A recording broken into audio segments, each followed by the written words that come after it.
안녕하세요. 발도 이야기입니다. 구독, 좋아요 눌러주세요. 감사합니다. 조선 중기 충청도 깊은 산골 청사골에는 한 달에 한 번씩 소금 장수가 찾아왔습니다. 한양 마포에서 나귀에 소금을 가득 싣고 산길을 넘어오는 25 청년 만복이었습니다. 그의 나귀 목에 달린 방울 소리가 들리면 마을 사람들은 반가이 집 밖으로 나왔습니다. 소금 사시오. 마포에서 가져온 깨끗한 소금이요. 만복이의 우렁찬 목소리가 마을에 울려 퍼졌습니다. 그는 성실하고 정직한 장사로 마을 사람들의 신뢰를 받고 있었습니다. 어느 봄날 만복이는 목이 말라 마을 주막에 들렀습니다. 주모를 도와 물동이를 나르는 젊은 여인이 눈에 들어왔습니다. 20살의 송이였습니다. 소박한 옷차림이었지만 맑은 눈빛과 단정한 몸가짐이 만복이의 마음을 사로잡았습니다. 아씨, 물 한 그릇만 주시오. 송이가 조심스럽게 물그릇을 건넸습니다. 만복이는 물을 마시면서 송이를 흘끗 바라보았습니다. 주모가 옆에서 말했습니다. 저 아이는 어려서 부모를 여의고 혼자 사는 불쌍한 아이랍니다. 주막 일도 돕고 마을에서 품팔이도 하면서 근근히 살아가고 있지요. 만복이의 가슴이 먹먹해졌습니다. 자신도 어려서 부모를 잃고 홀로 살아온 처지였기에 송이가 더욱 애처롭게 느껴졌습니다. 그날 이후 만복이는 청사골에 올 때마다 송이를 위한 선물을 챙겨왔습니다. 한양에서 구한 예쁜 비녀, 고운 천 조각, 달콤한 엿. 송이는 처음에는 사양했지만 만복이의 진심 어린 마음을 느끼고 조금씩 마음을 열었습니다. 계절이 바뀌어 여름이 오고 가을이 지나갔습니다. 두 사람은 자연스럽게 연인이 되었습니다. 만복이가 마을을 떠날 때면 송이는 마을 어귀까지 나와 배웅했고 돌아올 때면 가장 먼저 달려 나와 맞이했습니다. 1년이 지난 어느 겨울날 만복이는 송이의 손을 잡고 말했습니다. 송이, 나와 결혼해 주시오. 앞으로 더욱 열심히 일해서 한양에 조그만 집을 마련하겠소. 그대가 고생하지 않게 해주겠소. 송이의 눈가에 눈물이 맺혔습니다. 나같이 변변찮은 여인을 아내로 삼겠다니 고맙습니다. 당신을 보면 든든하고 마음이 편안합니다. 평생 당신만 믿고 살겠습니다. 두 사람은 봄에 혼례를 올리기로 약속했습니다. 만복이는 혼례 비용을 마련하기 위해 더욱 부지런히 소금 장사를 다녔습니다. 청사골에서 소금을 판 뒤에는 충청도 전역을 돌며 한 달에서 2달 정도 장사를 하고 다시 청사골로 돌아오곤 했습니다. 혼례를 2달 앞둔 봄날 청사골에 새로운 사또가 부임해 왔습니다. 사또는 마을을 돌아보던 중 혼자 사는 송이의 집을 보게 되었습니다. 낡은 초가지붕 아래서 빨래를 하고 있는 송이의 모습에 눈길이 머물렀습니다. 저 여인은 누구인가? 아전이 대답했습니다. 부모 없이 혼자 사는 여인이옵니다. 주막 일을 하며 근근히 살아간다고 들었사옵니다. 사또의 입가에 묘한 미소가 번졌습니다. 저 집 지붕이 많이 낡았구나. 아래 것들을 시켜 저 집 지붕을 새로 고쳐주도록 하라. 며칠 후 아전이 하인들을 데리고 와서 송이의 집 지붕을 고쳐주었습니다. 송이는 황송해하며 관아에 찾아가 감사 인사를 드렸습니다. 사또님의 은혜 평생 잊지 않겠습니다.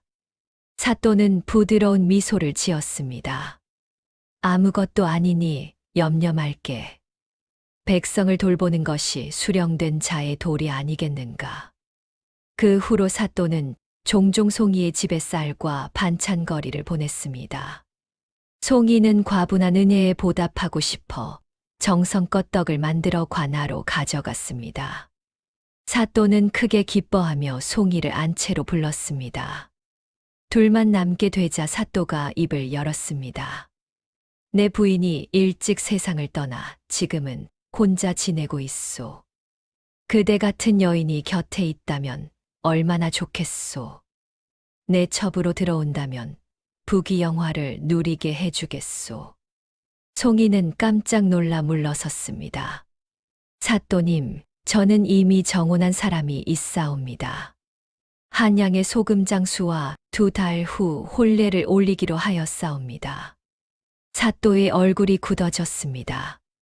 그깟 소금장수가 그대에게 무엇을 해줄 수 있단 말이오?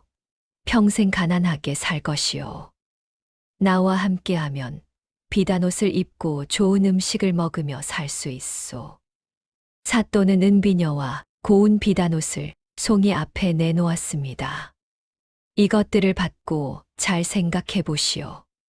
송이는 떨리는 손으로 선물을 받아 집으로 돌아왔습니다. 은비녀를 손에 쥐고 바라보니 마음 한구석이 흔들렸습니다. 만복이는 성실하고 좋은 사람이지만 평생 가난하게 살아야 할 것 같았습니다. 반면 사또의 첩이 되면 편안하게 살 수 있었습니다. 하지만 송이는 고개를 저었습니다. 만복이와의 약속을 저버릴 수는 없었습니다. 그런데 만복이는 마포로 떠난 지 한 달이 넘도록 소식이 없었습니다. 어느 날 저녁 송이가 주막에서 일을 하고 있을 때였습니다. 술에 취한 남정네 몇이 송이에게 추근거렸습니다. 이리 와서 술 한 잔 따라주시게. 저리 비키시오. 남정네가 송이의 팔을 잡아당겼습니다. 송이가 비명을 지르자 주모가 달려와 말렸습니다. 이 사람들아, 정신 차려라. 아무리 술이 취했어도 이게 무슨 짓이냐? 남정네들은 투덜거리며 물러났습니다. 송이는 겁에 질려 몸을 떨었습니다. 다음 날 사또는 그 남정네들을 관아로 불러들였습니다. 감히 양민 여인을 희롱하다니 각각 곤장 10대씩 치도록 하라. 남정네들은 곤장을 맞고 풀려났습니다. 사또는 송이를 불러 위로했습니다. 이제 걱정 말게. 내가 그대를 지켜주겠소. 송이는 사또의 힘을 실감했습니다. 만복이는 가난한 소금장수일 뿐이지만 사또는 이 고을의 수령이었습니다. 송이의 마음이 또다시 흔들렸습니다. 사또가 부드럽게 말했습니다. 그대가 기다리는 소금장수 소식을 알아보도록 하겠소. 사람을 한양 마포로 보내겠소. 며칠 후 사또는 송이를 불렀습니다. 안타까운 소식을 전하게 되어 마음이 아프오. 그대의 정혼자 만복이가 마포에서 젊은 기생과 살림을 차렸다고 하오. 송이는 귀를 의심했습니다. 그럴 리가 없습니다. 만복이는 그런 사람이 아닙니다. 내 사람이 직접 확인하고 온 일이오. 믿기 어렵겠지만 사실이오. 송이는 비틀거리며 관아를 나왔습니다. 집으로 돌아와 며칠을 울었습니다. 만복이가 떠난 지 2달이 다 되어가는데 아무런 소식이 없었습니다. 어쩌면 사또의 말이 사실일지도 몰랐습니다. 일주일 후 송이는 사또의 첩으로 들어갔습니다. 마을 사람들은 수군거렸지만 누구도 막을 수 없었습니다. 그로부터 며칠 후 방울소리와 함께 만복이가 나귀를 끌고 청사골에 도착했습니다.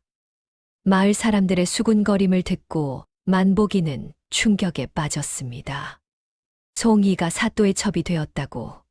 그럴 리가 없소. 만복이는 관아로 달려갔습니다. 송이를 만나게 해주시오. 단 한 번만이라도 만나게 해주시오. 포졸들이 만복이를 밀쳐냈습니다. 물러가거라. 감히 관아 앞에서 무례한 짓을 하느냐. 만복이는 관아 앞에 주저앉아 울었습니다. 그는 혼례 자금을 마련하기 위해 이번에는 소금을 더 많이 싣고 다녔던 것입니다. 그래서 시간이 오래 걸렸던 것뿐이었습니다. 저녁 무렵 사또가 보낸 사람이 만보기를 찾아왔습니다. 송이가 그대를 만나고 싶어 하오. 오늘 밤 송이의 집으로 가시오.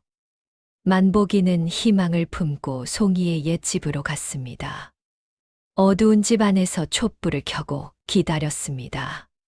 송이가 올 거라는 기대에 가슴이 뛰었습니다. 한밤중 갑자기 문이 열리며 검은 옷을 입은 사내들이 들어왔습니다. 만보기가 미처 소리를 지르기도 전에 목이 졸렸습니다. 만보기는 발버둥 쳤지만 힘이 빠져갔습니다. 숨이 끊어진 만보기의 몸을 자객들은 들보의 밧줄로 묶어 목을 맨 것처럼 꾸몄습니다. 다음 날 아침 마을 사람들이 송이의 집에서 목을 맨 만보기를 발견했습니다. 마을에는 소문이 퍼졌습니다. 송이를 버리고 마포 기생과 살림을 차렸던 만보기가 기생한테 돈을 다 뺏기고 쫓겨났대. 죄책감에 송이를 찾아왔다가 스스로 목숨을 끊었다지 뭔가. 만보기는 제대로 된 장례도 치르지 못하고 마을 뒷산 음지에 급히 묻혔습니다. 그날 밤부터 이상한 일이 일어났습니다. 저녁만 되면 마을 뒷산에서 나귀 방울 소리가 들렸습니다. 그리고 남자가 슬피 우는 소리가 바람을 타고 마을로 내려왔습니다. 송이, 송이. 마을 사람들은 겁에 질렸습니다. 만보기의 귀신이 떠도는 것이 분명했습니다. 만보기의 홀령은 마을 무당덕이 할멈을 찾아갔습니다. 70평생 무녀로 살아온 덕이 할멈은 귀신을 보는 눈이 있었습니다. 할멈, 저를 도와주십시오. 덕이 할멈이 꾸짖었습니다. 죽은 혼이 이승을 떠돌다니 천상의 법도를 어기는 것이니 어서 저승으로 가거라. 제 억울함을 풀지 못하면 저승에 갈 수 없습니다. 사또가 저를 죽였습니다. 만보기가 자신의 사연을 하나하나 털어놓았습니다. 덕이 할멈은 눈물을 흘렸습니다. 그토록 억울하게 죽었구나. 알았다. 네, 너를 도와주마. 며칠 후 밤, 사또가 잠자리에 들었을 때였습니다. 어디선가 방울 소리가 들려왔습니다. 사또가 눈을 뜨자 창백한 얼굴에 만보기가 서 있었습니다. 사또, 내가 무슨 죄를 지었소? 왜 나를 죽였소? 사또는 비명을 질렀습니다. 저리 물러가라, 귀신아. 반드시 복수하겠소. 만보기의 홀령이 사라지자 사또는 온몸에 식은땀을 흘렸습니다. 다음 날 사또는 마을 사람들을 모아 덕이 할멈에게 굿을 하라고 명했습니다. 어두운 저녁 마을 사람들이 관아 마당에 모였습니다. 송이도 창백한 얼굴로 한쪽에 서 있었습니다. 덕이 할멈이 장구를 치며 굿을 시작했습니다. 이 땅을 떠도는 억울한 혼이여, 이 몸에 깃들어 하고 싶은 말을 하라. 갑자기 덕이 할멈의 몸이 떨리기 시작했습니다. 그녀의 목소리가 남자의 목소리로 바뀌었습니다. 나는 소금장수 만보기로소이다. 사또가 나를 억울하게 죽였소. 마을 사람들이 술렁거렸습니다. 만보기의 홀령이 덕이 할멈의 입을 빌려 자신의 억울한 사연을 쏟아냈습니다. 송이와 혼인을 약속했던 일, 사또가 거짓말로 송이를 빼앗은 일, 자객들에게 목 졸려 죽은 일. 송이는 그 말을 듣고 무릎을 꿇었습니다. 만보기, 내가 잘못했어요. 내가 당신을 의심했어요. 눈물이 비 오듯 쏟아졌습니다. 사또는 칼을 빼들고 허공을 향해 휘둘렀습니다. 요사스러운 귀신 같으니 썩 물러가지 못할까. 덕이 할멈의 몸에서 빠져나온 만보기의 홀령이 도망쳤습니다. 사또가 칼을 휘두르며 쫓아갔습니다. 어둠 속에서 발을 헛디딘 사또가 넘어졌습니다. 머리가 큰 돌에 부딪혔습니다. 흑. 사또는 그 자리에서 숨이 끊어졌습니다. 덕이 할멈이 말했습니다. 하늘이 악인을 벌한 것이니라. 만보기의 무덤을 양지 바른 곳으로 옮기고 제사를 지내주어라. 다음 날 마을 사람들은 만보기의 무덤을 파헤쳤습니다. 시신을 깨끗이 씻기고 새 수의를 입혔습니다. 마을에서 가장 양지 바른 곳에 새로 무덤을 만들었습니다. 송이가 직접 제사 음식을 차렸습니다. 해가 지고 사람들이 돌아간 후 송이는 혼자 무덤 앞에 남았습니다. 만복이, 미안해요. 내가 마음이 약해서 당신을 죽게 만들었어요. 내가 사또의 거짓말에 속지만 않았어도 당신을 끝까지 믿었어야 했는데. 송이는 밤새 울었습니다. 똥이 틀 무렵 송이는 무덤을 껴안고 조용히 눈을 감았습니다. 다음 날 아침 마을 사람들이 만보기의 무덤 앞에서 죽어있는 송이를 발견했습니다. 평온한 얼굴이었습니다. 마을 사람들은 만보기 무덤 옆에 송이의 무덤을 만들었습니다. 그리고 두 사람을 위한 혼인 제사를 올렸습니다. 그저 평범한 양민으로 태어나 소중한 인연을 만나고 부부의 연을 맺어 행복하게 살 수 있었던 두 사람. 탐욕의 눈먼 벼슬아치의 희생양으로 죽어야 했습니다. 살아서는 이루지 못한 혼인을 죽어서야 이룬 두 사람. 그 후로 마을 뒷산에서는 더 이상 슬픈 울음소리가 들리지 않았습니다. 봄이 되면 두 무덤 위에 들꽃이 가득 피어났고 사람들은 그것이 두 사람의 사랑이라고 말했습니다. 오늘 이야기는 여기까지입니다. 끝까지 들어주셔서 감사합니다. 편안한 시간 되십시오.